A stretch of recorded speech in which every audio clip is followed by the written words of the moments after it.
의 달이고, 오늘은 특별히 우리를 낳아주시고 길러주셨던 우리 부모님에게 감사하는 주일입니다. 독일 속담에 10자녀가 부모님을 섬기는 것보다 한 부모님이 10자녀를 섬기는 게 더 정성스럽고 은혜롭다라는 말이 있어요. 그만큼 부모님 섬기는 게 쉽지는 않지만, 여러분, 우리 어버이 주일 맞이하여서 우리를 길러주시고 또 낳아주신 부모님께 감사하는 저와 여러분 되시기를 축원합니다. 만약 부모님이 안 계셨다면 우리도 이 땅에 존재하지 않았죠. 그래서 부모님은 우리가 이 땅에 존재하는 이유입니다. 어떤 글을 보니까 이런 문제를 내고 있더라고요. 다음 중 가구가 아닌 것은 1번 책상, 2번 책장, 3번 침대, 4번 식탁. 가구가 아닌 것. 침대죠. 왜 침대냐 그랬더니 어떤 탤런트가 침대는 가구가 아닙니다 라고 몇 해 전부터 선전을 했다고 그러더라고요. 그 다음 문제, 다음 중 가족이 아닌 것은 1번 부모님, 2번 할머니 할아버지, 3번 집에서 기르는 강아지, 4번 동생. 속으로 많은 분들이 동생이 가족이 아니고 싶은 분들이 계실 겁니다만 답은 할머니 할아버지래요. 왜? 요즘 아이들이요, 집에서 기르는 강아지는 자기 식구래요. 그런데 할머니 할아버지는 자기 식구가 아니라고 그렇게 이야기를 한답니다. 지금 할머니 할아버지, 우리나라 이 땅에서 우리 어르신들이 어떤 위치에 있는가를 정말 잘 보여주는 이야기라고 생각이 되어집니다. 한문으로 효라고 하는 그 글자는요, 늙을 노자 밑에 아들 자자가 이렇게 두 개가 결합이 된 말씀이에요. 그러니까 늙을 노, 나에게 드신 부모님을 밑에 자녀가 그렇게 떠받치고 있는 글자가 효예요. 효. 자녀가 부모님을 떠받드는 게 효입니다. 왜 우리가 우리 부모님들을 떠받들어야 하느냐? 두 가지 이유 때문에 그렇습니다. 첫째는 우리 부모님들이 지금까지 우리 자녀들을 떠받들어 주셨기 때문에 그렇죠. 평생 동안 우리 부모님 자기 자녀 세상에서 가장 귀한 자녀라고 생각했고요, 그렇게 자기 자녀를 귀한 그런 존재로 여겨서 떠받들어 주셨어요. 나는 못 먹어도 우리 자녀에겐 좋은 걸 주려고 했고요, 나는 구질구질하고 헤어진 옷을 입어도 우리 자녀는 메이커 있는 좋은 옷을 입히려고 했던 것이 우리 부모님이잖아요. 왜요? 내 자녀가 그렇게 귀한 존재이기 때문에 떠받들어 주고 싶은 마음이 있기 때문에 그런 거죠. 우리 부모님들이 우리를 떠받들어 주었기 때문에 지금 저와 여러분이 이 자리에 있는 거예요. 이제는 우리가 우리 부모님을 떠받들어 주어야 할 차례입니다. 많이도 아닙니다. 부모님께서 우리를 떠받들어 주신 것에 10분의 1만 떠받들어도 우리나라에서 제일 가는 효자 소리를 들을 수 있습니다. 여러분, 믿음을 떠나서라도 자녀인 우리를 그동안 낳아주시고 길러주시고 이렇게 떠받들어 주셨던 우리 부모님들을 떠받들어 주는 것은 당연하고 옳은 일입니다. 이 옳은 일을 잘 감당하는 저와 여러분 되시기를 축원합니다. 우리가 부모님을 떠받들어야 할 두 번째 이유는 부모님을 공경하고 주 안에서 부모님께 순종하는 것이 하나님의 명령이기 때문에 그래요. 오늘 본문 1절, 2절 말씀을 보면 자녀들아 주 안에서 너희 부모에게 순종하라, 이게 옳다. 그리고 내 아버지와 내 어머니를 공경하라, 이것이 약속이 있는 첫 계명이니, 그렇게 말씀하고 있습니다. 여러분, 우리가 부모님을 공경하고 부모님 말씀에 순종하는 것은요, 하나님의 명령이에요. 하나님께서 부모를 공경할래? 네가 부모를 공경했으면 좋겠다? 그렇게 권면한 게 아니에요. 하나님이 충고한 게 아닙니다. 하나님의 명령이에요. 권면이나 충고는요, 받아들여도 되고 받아들여지 않아도 돼요. 내가 남의 충고를 받아들이면 좋은 거고 받지 않아도 상관없습니다. 그런데 명령은 달라요. 명령은요, 받아들이지 않고 거역하면 그에 따른 심판이 있는 거예요. 군대에서 높은 상관이 부하에게 이거 해 저거 해 명령했을 때 저 못합니다 라고 그 이야기를 거역하면 그 사람은 벌 받아요. 징계를 받게 되어 있는 겁니다. 여러분, 부모님 공경하라고 하는 것은 하나님이 저와 여러분에게 권장사항이 아닙니다. 이것은 하나님의 명령입니다. 우리가 잘 아는 것처럼 모세가 시내산에 올라가서 40일 동안 금식을 하면서 하나님 앞에 십계명을 받았잖아요. 십계명을 두 돌판에 이렇게 기록이 되어 있는데, 첫 번째 돌판에는 우리 인간이 하나님께 지켜야 할 계명을 기록하고 있는데 1계명부터 4계명까지 기록이 되어 있고요. 두 번째 돌판에는 인간들 사이에 인간관계에 있어서 지켜야 할 계명이 기록이 되어 있는데 그게 5계명부터 10계명까지 있죠. 인간들 사이에 지켜야 할 이 두 번째 돌판에 가장 먼저 기록된 계명이 5번째 계명인데, 5번째 계명이 뭐냐? 내 부모를 공경하라는 거예요. 왜 그러면 그 많은 계명이 있는데 내 부모를 공경하라고 하는 계명이 가장 먼저 나왔을까? 모든 인간관계의 기본은 우리가 부모님을 공경하는 것에서부터 시작하기 때문인 거죠. 부모를 잘 공경하지 못하는 사람이 이웃을 잘 섬긴다? 그거 위선이에요. 거짓입니다.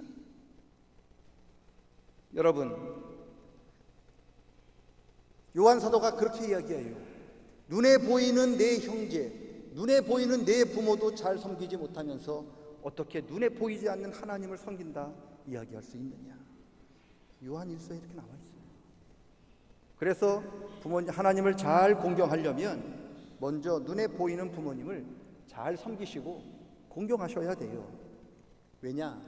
이스라엘 속담에 이런 말이 있어요. 부모님은 하나님께서 나에게 보내신 하나님의 대리입니다. 우리 부모님은요, 하나님이 나에게 보내신 하나님 대리인이에요. 그래서 성경을 보면 하나님 말씀 거역한 사람은 돌로 쳐 죽이는 건데, 마찬가지로 부모님 말씀 거역하는 사람도 돌로 쳐 죽여요. 왜요? 하나님에 관한 말씀과 부모에 대한 말씀이 똑같아요. 왜냐? 부모는 하나님의 대리인입니다. 여러분, 그래서 중요해요. 그래서 우리가 부모를 잘 공경한다고 하는 것은 그 부모님을 우리에게 보내신 하나님을 공경하는 거고요. 우리가 부모님을 존중히 여기고 그 낯을 세워드리는 것은 그분을 보내신 하나님을 공경하고 하나님의 낯을 세워드리는 거예요. 반대로 우리가 부모님을 멸시하면 그분을 우리에게 보내신 하나님을 멸시하는 거예요. 여러분, 그래서 부모님을 잘 공경하셔야 하는 거죠. 뭐 다 알고 있는 얘기죠. 이거 뭐 죽을 때까지, 우리가 어렸을 때부터 죽을 때까지 듣고 또 듣는 이야기입니다. 여러분, 저도 그렇지만 우리 모두가 하나님께서 우리에게 보내주신 부모님을 잘 공경할 수 있기를 축원합니다. 부모님이 안 계신데요, 다 돌아가셨는데요, 걱정하지 마십시오. 우리 교회에 영적인 부모님들 계셔요. 우리 교회에 70 넘으신 어르신들이, 에노케라고 하는 어르신들이 있는데, 우리 영적인 에노케 어르신들을 부모님처럼 섬기시면 됩니다. 예수님이 설교를 하고 계셨거든요. 그때 제자 한 명이 예수님께 찾아와서 예수님 가족이 찾아왔어요. 면회 왔는데요. 그랬더니 예수님이 설교를 중단하시고 거기 자기 설교를 듣고 계신 회중들에게 물어요. 누가 내 가족이고, 누가 내 부모고, 누가 내 형제고, 누가 내 자매냐? 하나님을 믿는 너희가, 하나님 말씀 듣는 너희가 내 부모요, 내 형제요, 내 가족이야. 하나님 말씀 믿는 우리가, 하나님 말씀 듣고 있는 우리 모두가 지금 다 가족이에요. 그래서 저와 여러분을 육체적으로 낳아주시지 않았지만 우리를 위하여 늘 기도로 낳아주시는 에노케 어르신을 우리가 부모님처럼 섬기면 됩니다. 우리 에노케 어르신들이요, 점심 드시고 12시 반부터 우리 찬양 예배 들어갈 그때까지 저 3층 잠옷실에서 모여서 우리 교회를 위해서, 여러분을 위해서, 그리고 그렇게 매일매일 모여서 기도하고 계셔요. 우리 그 어르신들이 우리의 기도로 나오신 어머니십니다. 아버지십니다. 그분들을 잘 섬기는 일이 옳습니다. 우리 에노키 어르신을 잘 섬겨드리는 저와 여러분 될 수 있기를 축원합니다. 우리 에노키 어르신 이제 수첩 가져다가 누가 찾아왔는가를 잘 기록하셔서 저한테 주시면 돼요. 그 제가 주보에 광고도 내드릴 거예요. 잘 우리가 섬기셔야 합니다. 그러면 어떻게 우리가 부모님을 공경해야 될까? 부모님을 우리가 사랑하고 공경한다는 것을요, 표현하셔야 돼요. 부모님은 하나님이 보내신 대리인이지 하나님은 아니셔요. 하나님은 우리가 하나님 말은 하지 않아도, 표현하지 않아도 우리가 마음속으로 하나님 사랑하는 걸 다 알고 계셔요. 그런데 부모님은 아니에요. 우리가 표현하지 않으면 잘 몰라요. 섭섭할 때가 있어요. 그래서 우리가 부모님 공경한다는 것을 표현하셔야 되는데, 첫째 어떻게 해야 되느냐? 말로 표현하세요. 부모님 감사합니다. 부모님 수고하셨습니다. 부모님 사랑합니다. 이야기하셔요. 반드시 이야기하십시오. 저도 우리 부모님 아버지가 돌아갔을 때에 입관 예배를 제가 이렇게 참석했고, 제가 삼양교회 담임 목사하면서 한 입관 장례 예배를 한 50번, 60번을 내가 드렸는데, 여러분 입관을 하면은요, 그래요. 입관 예배 하기 전에 돌아가신 분을 이렇게 깨끗이 씻겨가지고 수의를 입히는데, 수의를 입히기 전에 시신을 꽉까지 깨끗이 신 다음에 가족들을 불러요. 가족들 들어와가지고 부모님 귀에다 대고 그동안 못다한 이야기 하라고 그러더라고요. 저도 뭐 아버지 돌아갔을 때 하라고 그래가지고 저 아버지 귀에다가 아버지 죄송해요, 아버지 사랑합니다, 그 얘기 했어요. 그 얘기 하면서 제가 얼마나 한심스러웠는지 몰라요. 시체한테 한다고 시체가 듣나요? 죽은 사람한테 한다고 죽은 사람이 듣나요? 부모님 죄송해요, 부모님 사랑해요는 부모님 살아계실 때 해야죠. 시신돼서 누워있는 분에게 부모님 사랑합니다, 부모님 죄송합니다, 땅을 치고 가슴을 치고 울어도 늦었잖아요. 하지 말라는 소리 아니에요. 그렇게라도 우리가 불효자라는 것을 나타나는 그 증표일 텐데, 진짜 우리가 부모님 사랑합니다, 부모님 죄송합니다, 부모님 감사합니다라고 이야기할 때는 여러분 부모님을 입관하기 전에 하시는 게 아니라 지금 당장 하셔야 돼요. 예배 끝나면 전화 오세요. 부모님 죄송해요, 부모님 감사합니다, 이야기하셔야 돼요. 그래야 부모님 기뻐하죠. 시신된 다음에 백날 녹음기를 틀어놓아 보십시오. 부모님이 들을 수 있나? 아닙니다. 그리고요, 부모님 살아계실 적에 고기 사드리세요. 돌아가신 다음에 상다리 휘어져 놓고 제사상 차리지 마세요. 그 차려놓고 자기들이 다 먹잖아요. 살아계실 때 고기 한 번 더 사드리세요. 그래야 부모님이 기뻐하시지. 죽은 다음에 상다리가 휘어지면 뭔 상관이 있어요. 그렇게 우리는 표현하셔야 돼요. 말로 표현하세요. 부모님 죄송하다고, 부모님 감사하다고. 늦었다고요? 아니요. 부모님은 안 늦었어요. 그렇게 표현할 수 있기를 축복합니다. 또한 우리가 부모님을 사랑하는 것을, 공경한다는 것을 표현해야 되는데, 물질로 표현하셔야 해요. 물질로. 즉 부모님 앞에 용돈 드리세요. 물질을 드리지 않고, 용돈 드리지 않고 부모님 공경해요, 사랑해요, 그거 다 거짓말입니다. 우리가 사랑을 하면은요, 사랑하는 사람을 위해서 반드시 돈을 쓰게 되어 있어요. 사랑하는 사람을 꽃 사주려고 비싼 꽃도 사주고요, 사랑하는 사람이 좋아하면 비싼 데 가서 음식도 먹고요, 사랑하는 사람이 좋아하면 좋은 향수도 사다 줍니다. 여러분, 그리고 사랑하는 사람을 위하여 이렇게 쓰는 돈이 전혀 아깝지 않아요. 조금 아까울 수 있겠지만 하여튼 전혀 아깝지 않아요. 우리가 하나님 사랑한다고 하면서 하나님을 위하여 물질 사용하지 않으면 그건 거짓말이에요. 하나님을 사랑한다면요, 반드시 헌신을 해요. 그 하나님을 위해서 시간도 쓰고요, 하나님을 위해서 자기가 받은 달란트도 쓰고요, 하나님을 위해서 물질도 사용합니다. 시간도 쓰지 않고 달란트도 쓰지 않고 물질도 쓰지 않은 그 사랑은 가짜입니다. 마찬가지로 우리가 부모님을 사랑하고 공경한다면 부모님을 위하여 시간도 써야 되고요, 물질도 쓰셔야 되는 거예요. 시간 쓰지도 않고 물질도 쓰지 않으면서 사랑하고 공경한다고 하는 건 가짜입니다. 예수님께서 말씀하셨어요. 너희 물질이 있는 그곳에 너희 마음이 있다. 우리가 물질을 드리면 그곳에 우리 마음이 가 있는 거예요. 여러분, 그래서 우리가 부모님을 위해서 물질도 써야 되고요, 부모님을 위해서 시간도 쓰셔야 해요. 그게 표현인 거죠. 바라기는 부모님을 위해 우리의 시간도 우리의 물질도 잘 사용하는 저와 여러분 되시기를 축원합니다. 또 어떻게 하는 것이 부모님을 공경하는 것인가? 부모님을 먼저 배려하십시오. 공경이라고 하는 단어, 이 공경이라는 단어가요, 히브리어로는 무겁다는 뜻이에요. 이 본문에는 무겁다, 중히 여긴다라고 하잖아요. 우리가 어떤 사람을 중히 여긴다 할 때 이 중이 무겁다는 뜻이에요.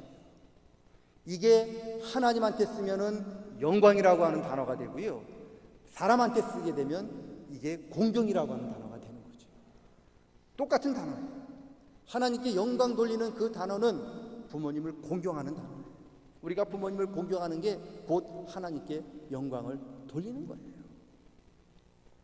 여러분, 무겁다, 어떻게 하는 것이 부모님을 공경하고 무겁게 여기고 중히 여기는 걸까? 제가 여러 번 설교했는데 다시 설교를 합니다만, 이사를 하게 되면 우리 새집 가잖아요. 새집에 이제 가구를 들여놓게 되는데, 이삿짐 갖고 갔던 걸 들여야 되는데, 어떤 짐을 가장 먼저 들여놔야 되느냐? 가장 크고 가장 무거운 짐을 먼저 들여놔야 돼요. 장롱이나 침대가 먼저 들어가는 거예요. 왜요? 장롱이나 침대가 자리를 딱 잡고 있어야, 제대로 잡아야 나머지 가벼운 것들이 거기에 더해지는 거죠. 무겁고 큰 짐들이 잘못 자리를 잡으면요, 나머지 다 치워야 돼요. 그리고 다시 시작해야 되는 거예요. 이처럼 무겁게 그리고 귀하게 여기는 것을 먼저 처리하는 게 공경인 거예요.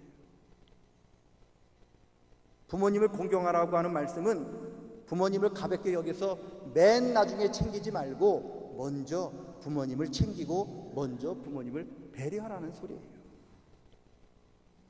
자기가 쓰고 싶은 거 다 쓰고, 자기가 먹고 싶은 거 다 먹고, 자기가 하고 싶은 돈 다 쓰고 나서 짜투리 돈으로 부모님 용돈 드려야지, 그거 부모님 공경하는 거 아닙니다. 우리가 하나님 앞에 헌금 드릴 때도 그래요. 우리가 하나님을 경외하고 하나님을 사랑한다고 하면서 자기가 하고 싶은 돈 다 쓰고, 자기가 하고 싶은 거 다 하고, 먹고 싶은 거 다 먹고, 쓰고 싶은 돈 다 쓰면서 나머지 짜투리 돈으로 우리가 11조 내고 감성금 내고 헌금합니까? 그거 헌금 아닙니다. 하나님 그런 돈 안 받으셔요. 그럼 어떻게 되느냐? 먼저 하나님, 우리가 월급을 받거나 어떤 수입이 있으면 먼저 하나님 것을 먼저 떼어 드리는 거죠. 그리고 나머지 갖고 우리가 쓰고 싶은 거 쓰는 거예요. 그게 하나님을 공경하는 거예요. 부모님도 마찬가지입니다. 여러분, 먼저 부모님을 위한 돈을 떼어 놓으세요. 그리고 나서 자기 쓸 걸 쓰는 거예요. 그래서 우리가 수입이 들어오면 하나님 거 먼저 떼어 놓고, 두 번째로 부모님 걸 위해서 떼어 놓는 겁니다. 그리고 나서 그 나머지로 나를 위해서 사용하는 그것이 바로 하나님을 경외하는 것이고요, 부모님을 공경하는 것이고요, 그것이 하나님을 귀하게 여기고 중히 여기는 거고요, 부모님을 중히 여기는 것입니다. 우리가 하나님을 먼저 중히 여기면 하나님도 우리를 중히 여기셔요. 네가 나를 1순위로 취급했느냐? 나도 너를 1순위로 취급하고. 자기는 하나님을 맨 끝으로 놓고 부모님을 저 구석에다 갖다 놓으면서, 하나님, 내 기도는 다른 사람 기도보다 먼저 들어주셔야 합니다. 이게 기도입니까? 이런 기도 하나님 들으실까요? 안 됐습니다. 우리가 하나님을 귀히 여기면 하나님도 우리를 중히 여겨주셔요. 하나님이 사무엘을 통해서 말씀하셨어요. 나는 나를 중히 여기는 사람을 귀하게 여기고, 나를 가볍게 멸시하는 사람을 나도 천하게 여길 것이다.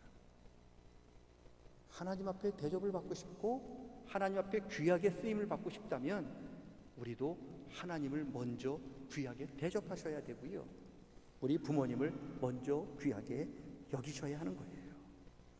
하나님을 귀히 여기는 사람이 하나님께 복받지 못하겠습니까? 하나님을 중히 여기는 사람이 하나님이 그 사람에게 은혜를 주시지 않겠습니까? 하나님을 중히 여기는 그 사람을 하나님께서 쓰시지 않겠습니까? 쓰시죠. 그게 성경이에요. 부모님을 가볍게 여기고 하나님을 가볍게 여기는 게 지금 이 시대예요. 뭐 할머니 할아버지가 집에서 기르는 개만도 못한 이 시대를 우리가 살아가고 있잖아요. 여러분, 이 시대를 본받지 말아야 합니다. 하나님을 중히 여기셔야 합니다. 그리고 우리 부모님을 중하게 여기셔야 합니다. 이것이 하나님의 명령입니다. 바울 사도가 디모데에게 디모데전서 5장에서 이렇게 이야기합니다. 자기 친족과 가족을 돌보지 않는 사람, 믿음을 배반한 사람이요 불신자보다 더 악한 사람이다. 우리 부모님을, 우리 가족을 제대로 돌보지 못하고 공경하지 않는 사람은요, 예수 믿지 않는 사람보다 하나님이 더 악하게 보신다는 겁니다. 참 무서운 말씀이잖아요. 우리가 예수를 믿는다면 우리 하나님이 주신 우리에게 명령을, 내 부모를 공경하고 내 부모의 말을 순종하라고 하는 이 말씀을 하나님의 명령으로 받으셔야 합니다. 이게 부모님을, 그리고 이것이 그 명령을 하신 하나님을 중하게 여기시는 것입니다. 우리가 하나님 말씀을 중하게 여길 때 하나님도 저와 여러분을 중하게 여겨주시고 귀하게 여겨주실 줄로 믿습니다. 이 시대를 따라하지 마시고 우리 하나님께서 우리에게 명령하신 이 말씀을 우리가 잘 실천하여서 부모님 앞에 표현하고 부모님 앞에 감사하는 우리 모든 성도님들 다 되시기를 주의 이름으로 간절히 축원합니다. 따라합니다. 부모님은 하나님께서 나에게 보내신 하나님의 대리인이다. 부모님을 공경하자. 우리가 하나님의 대리인이기 때문에 부모님을 공경하셔야 합니다. 우리 부모님 잘 공경하시는 저와 여러분 되시기를 축원합니다. 숙제를 내드릴게요. 한 3년 만에 또 숙제를 한번 내드리는데, 여러분 숙제를 두 가지를 내겠습니다. 첫 번째 숙제, 당장 부모님 앞에 전화하십시오. 당장 부모님 앞에 전화하시기 바랍니다. 예배 끝나면 식당에서 국수 드시기 전에 부모님한테 전화하세요. 밥 먹고 해야지. 그러면 집에 가면 또 잊어버리세요. 내일 해야지. 그러면 다음 주입니다. 그러면 내년으로 넘어가니까 당장 나가시면 저기 나가셔서 부모님 앞에 전화하십시오. 고맙다고, 미안하다고, 감사하다고, 짤막한 말씀도 좋으니까 전화하시기를 바랍니다. 이게 첫 번째 숙제. 두 번째 숙제, 물질을 드리세요. 용돈을 보내드리시기를 바랍니다. 아까 얘기했잖아요. 용돈 보내드리지 않고 부모님 죄송합니다. 그런 죄송은 백날해도 소용없고 용돈을 우리가 보내드리셔야 합니다. 부모님이 나한테 해준 거 100분의 1만 보내드리세요. 통계가 나왔지요. 우리 자녀를 대학교까지 키우면 부모님이 2억 5천만 원을 쓰신대요. 우리 부모들이 자녀 하나 키우는데, 대학생까지 키우는데 통계가 나왔습니다. 2억 5천만 원쯤 들어간다고 하더라고요. 부모님이 나를 위해서 2억 5천만 원을 쓰셨는데, 부모님이 그 돈 나 안 키웠으면 그 돈으로 지금 떵떵거리며 전 세계 여행하며 살 수 있었을 건데, 나 같은 애물단지 키우느라고 지금 부모님이 아무것도 못하고 계신데, 2억 5천이니까 10분의 1이면 2,500만 원, 100분의 1이면 1%면 250만 원, 1000분의 1이면 25만 원. 1000분의 1만 드리세요. 기분 썼습니다. 네, 10분의 1 드리려면 교회 다 떠날 것 같아서 1000분의 1, 1000원 중에 1원 드리시면 될 것 같습니다. 그러면 부모님이 아마 놀라실 겁니다. 아마 심장마비 걸리실지도 모르니까 더는 드리지 마시고 딱 그 정도만 드리시면 아마 부모님이 저와 여러분을 기뻐해 주시리라 믿습니다. 하나님의 은혜가 우리 모두에게 늘 함께 하시기를 축원합니다.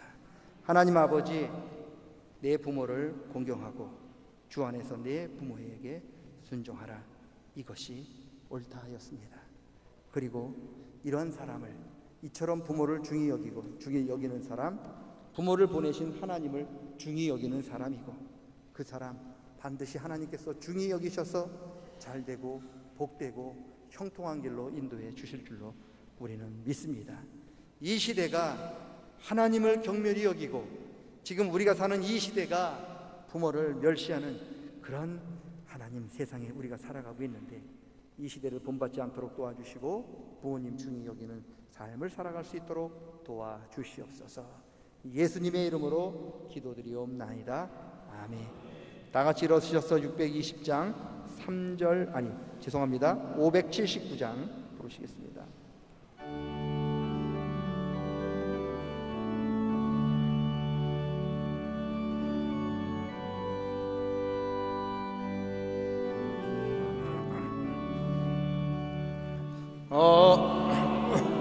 넓은 사랑 귀하고도 귀하다. 그 사랑이 언제든